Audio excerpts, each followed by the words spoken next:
ভেবে দেখেছেন কখনো প্রতি মাসে ডায়াবেটিসের পিছনে ঠিক কত টাকা খরচ হচ্ছে?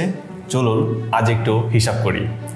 একটি জরিপে জানা যায় একজন ডায়াবেটিস রোগীর প্রতি মাসে ইনসুলিন এবং ওষুধ বাবদ খরচ হয় গড়ে 2 থেকে 4,000 টাকা পর্যন্ত, যা বছর শেষে গিয়ে দাঁড়ায় প্রায় 50,000 থেকে 1 লাখ টাকা পর্যন্ত। এখন অনেকেই ভাবতে পারেন আমার তো এত টাকা খরচ হচ্ছে না, কিন্তু বাস্তবতা হচ্ছে আপনি যেসব ওষুধ বা ইনসুলিন নিচ্ছেন সময়ের সাথে সাথে সেই সব ওষুধ বা ইনসুলিনের মাত্রা বাড়াতে হবে, তখন আপনার খরচের পরিমাণও অনেক বেড়ে যাবে। পাশাপাশি এইসব ওষুধের পার্শ্ব প্রতিক্রিয়া তো আছেই। এখন নিশ্চয়ই ভাবছেন, যদি এত বেশি খরচ ও ওষুধের পার্শ্ব প্রতিক্রিয়া এড়াতে পারতাম। জি, খুব সহজে এটা এড়াতে পারবেন।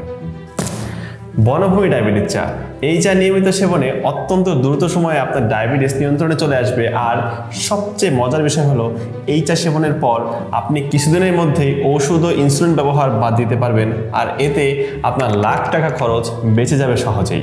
যেখানে ডায়াবেটিসের অন্যান্য ঔষধ ও ইনসুলিন ধারাবাহিকভাবে ডোজ ও খরচ দুটোই বাড়াতে হয়, সেখানে বনভূমি ডায়াবেটিস চায়ের ডোজ ধারাবাহিকভাবে কমাতে হয় ও একসময় অনেকের মোটেই সেবন করতে হয় না।